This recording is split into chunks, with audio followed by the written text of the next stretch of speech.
Welcome to this explainer. For 400 years, theater actors have been so deeply paranoid about the psychological impact of this play that they absolutely refuse to even say its name aloud backstage. They literally just call it the Scottish play. Today, we're exploring why. We're going to look at a blueprint, but not of a building. It's a blueprint of human psychology. We are mapping out the exact architecture of a collapsing mind. It's a descent that was documented centuries ago, but honestly, it feels like it could have been ripped right out of this morning's headlines. Okay, let's dive into this.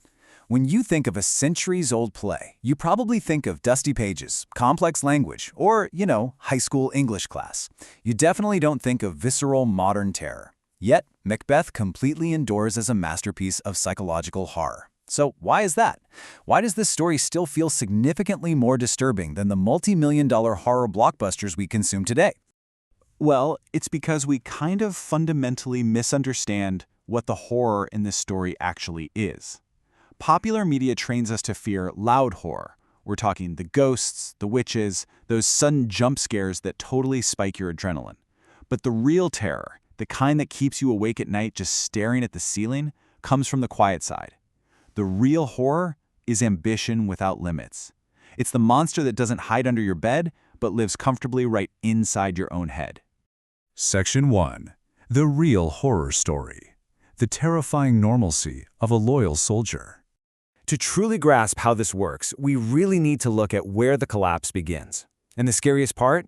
The most terrifying monsters usually start out looking exactly like us. Now, what's really interesting about this slide is this perfectly normal starting point. Macbeth doesn't enter the story as some cartoon villain twirling his mustache. He is introduced as a loyal soldier. He's deeply respected by his peers. He's incredibly brave in battle. By all societal metrics, he is a good, honorable person. He's literally the person you'd want working alongside you. And that is exactly what makes his fall so deeply unnerving. But then, everything changes. He hears one idea, just a handful of words. He could become king. That's it. It's not a weapon, it isn't a curse, it is simply a thought, dropped quietly into an unguarded mind. And that single, simple thought acts as the ultimate seed of destruction. Moving on to Section 2, Anatomy of Quiet Ambition, how an idea takes root and reshapes the mind. So how does a totally harmless thought mutate into a psychological disease? Let's break down the actual anatomy of this ambition. The source material makes a really profound observation here. Ambition in this story is not loud. It is completely quiet. When Macbeth hears this idea that he could rule, the idea doesn't force him to act immediately. It doesn't scream at him to commit treason. It just stays. It rests in the back of his mind, and quietly, patiently, it grows. And this brilliantly illustrates the exact psychological progression of a collapsing mind. Step 1, he thinks about power. It's just a fantasy, harmless enough, right? Step 2, he begins to justify the unjustifiable. The mind starts building this whole logical framework for why doing something terrible is actually necessary, or, deserved. And finally, step 3, he acts on the ambition. The normal rational mind has been successfully hacked by its own desires, methodically rationalizing its way toward a terrible choice. Notice the pacing of this. It does not destroy him instantly. This isn't an explosion, it's erosion. The real tragedy is in the agonizingly slow pace of this psychological reshaping. Every single justification, every little moral compromise chips away at the loyal soldier he used to be, molding him into something entirely unrecognizable. Let's move to Section 3 and see how this builds. The collapse of identity, the irreversible nature of crossing the moral Rubicon. The physical action itself, the actual act of seizing power, is really only half the story. The true horror lies in the devastating psychological aftermath. Once that terrible act is committed, the transformation becomes completely permanent.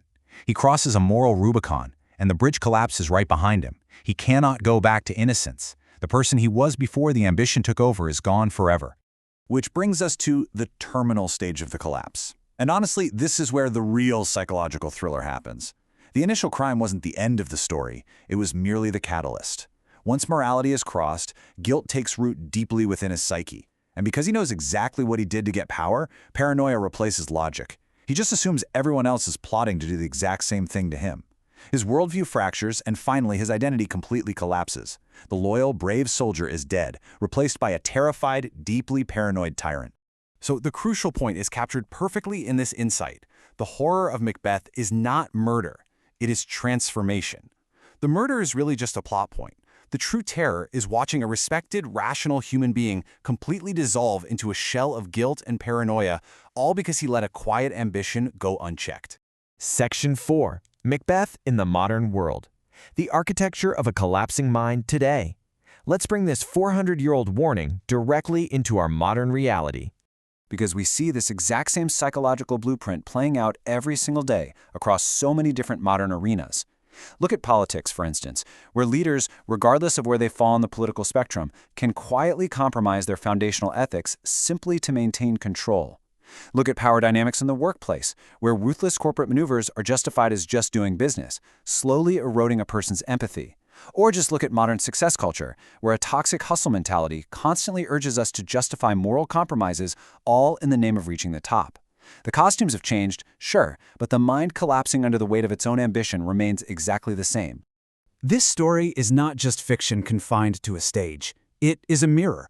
It reflects the very real dangers of our modern pursuit of success.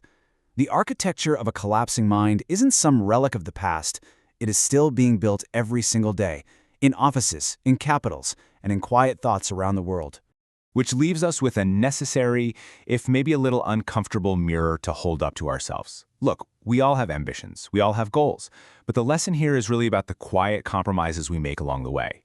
So before we wrap up this explainer, I want to leave you with this final thought to consider.